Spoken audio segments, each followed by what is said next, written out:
चुनावी सॉन्ग में आ रहा है भैया कि युवा लोग साथ बड़े पावर शिकार के, युवा लोग साथ बड़े पावर शिकार के,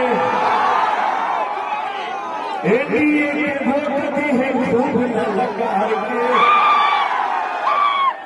कि भाई बोला तो नहीं है सुनी पवन के पुकार परिचित हो भाई बोला तो बिहार सुनी पवन के पुकार हम परिचित हो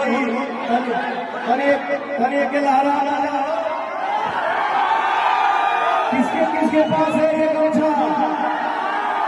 अगर लहरा राजा हो